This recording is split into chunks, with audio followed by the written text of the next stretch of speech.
Of that car, so quite. Morning. It's Tuesday morning, and I am attempting to go into work about an hour early, just to see if the traffic is bearable.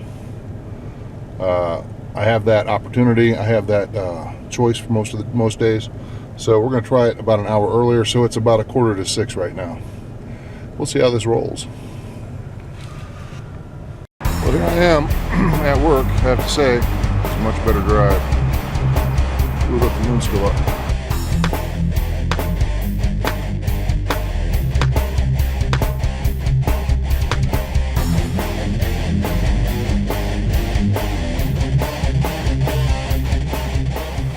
Good morning.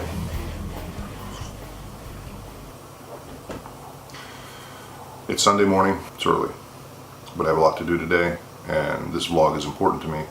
So I'm making sure I do it first. Actually, that's a little bit of a lie because I put in a load of laundry and I had breakfast. I shot some video this week randomly. I'm trying to get in the groove of the new job. The new schedule's taken a little bit to adjust to it.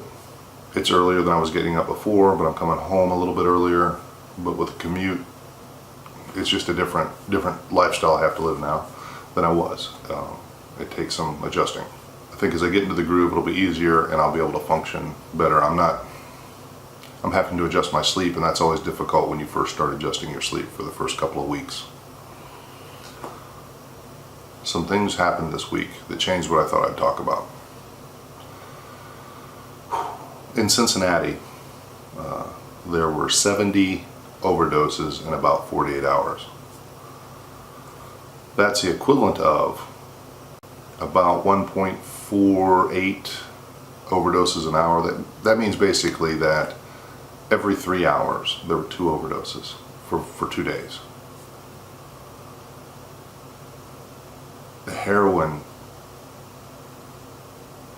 or as they call it in my community here, everyone refers to it as heroin, which actually may be more accurate. I mean, heroin, when I first heard the word heroin, I always think of a female hero, because that was the definition. However, the spelling's different.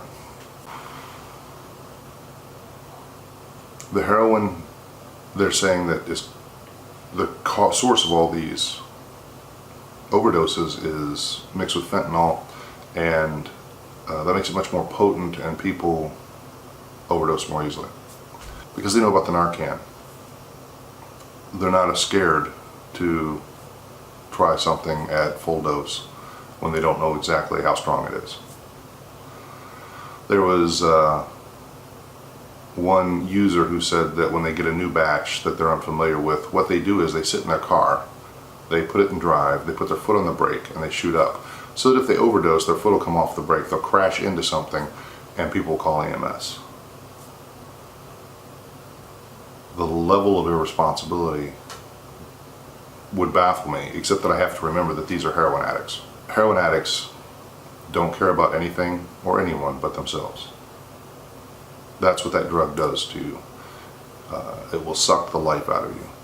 I have a friend who, well, I had a friend, I don't know if she's even still alive, I haven't seen her in years, who I watched go down that path, and it broke my heart. I think part of it was she was very physically beautiful, and she never felt beautiful. She didn't feel like anyone really cared about the person she was. She just felt that she was an object, and that broke my heart as well. I don't know where she's at now. She started turning tricks last I knew, and she'd actually gone to rehab and supposedly was in recovery, but she was still turning tricks, and I don't know how long you can do that lifestyle and not be back in doing heroin.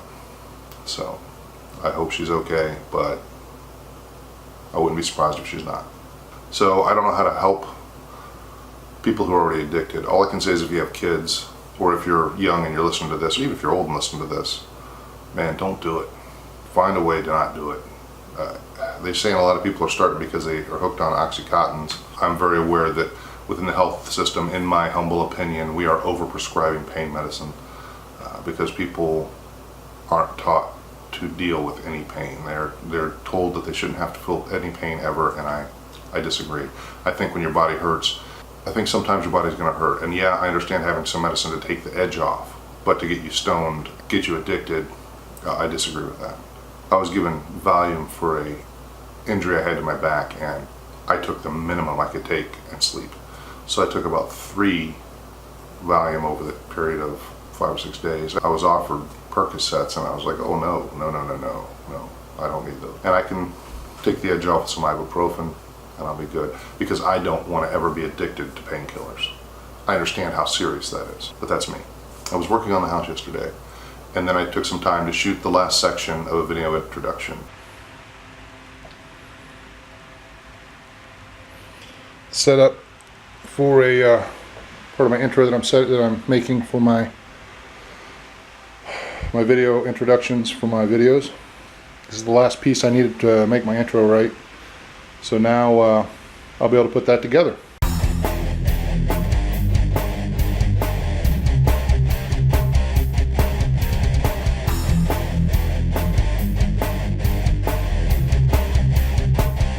I'm still working on that short film that some of you may not know. I'm working on a short film, and it's slowly progressing. I'm taking my time and doing it right. I'm learning a lot, and I wish I could go back and shoot a couple things differently, but it's going to be okay. It's going to turn out great. Actors, actresses, the sound, the cinematographer, they all did great work. The things that fell short were my ideas on how to shoot it. I settled on a couple points when maybe I shouldn't have, but that's okay. Like I said, I'm going to get through it. Every movie has its best parts and its worst parts. But I'm still steady working on that. I'm hoping to have that done by the end of the year so I can put it out in January. Something else I wanted to talk about just briefly is I had some ideas yesterday on some experimental ideas I'd like to shoot on my vlog. I'm probably not going to do that, well, I'm not going to do that for this vlog, but as the vlogs progress, I may experiment more and more with some video ideas, and so you may see some more esoteric or strange videos. I was thinking I should update on what I'm doing for the original idea of this video, which was lifestyle and fitness. I have been okay on the eating, I just don't have enough exercise, and with my new job I sit a lot. So I'm doing a couple things. One, I'm putting in to get what's called a Very desk.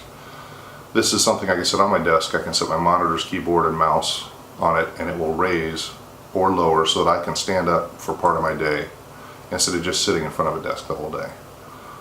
I like this idea. I think it's important, and I think I'm going to set a timer so that I know if once I sit down for a certain amount of time, I will then stand for an equal amount of time. That way I'm at least standing and not just sitting all day, and hopefully that will help a little bit. But I'm going to have to figure this workout schedule out, and right now with this, it's daunting. It is honestly daunting because of my commute. My commute without traffic is an hour. My first day going into work, it took me an hour and a half because Cincinnati traffic is insane. So I have adjusted my schedule so that I go in even earlier, but to work out before I go into work, that means I would have to get up probably at 4:30 at the latest, but more likely 4 o'clock, which I may just have to do because I can't guarantee I'll get a workout in after work. There's too many things, too many variables, too many things happen. I'm going to say make a great week, and I'm going to leave you with a poem I wrote. This is my first experimental thing I'm going to do. And if you like it, I hope you will leave me a message or comment or shoot me an email or Facebook me or message me or something. So here it goes. This poem has no specific name, it's just a poem I wrote yesterday.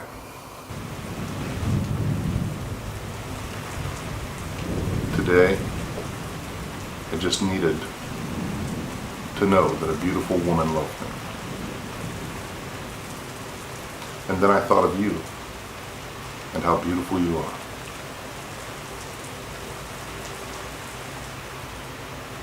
Then I remembered that you love me, no matter where you are, and that you love me just as I am. I smiled and was comforted.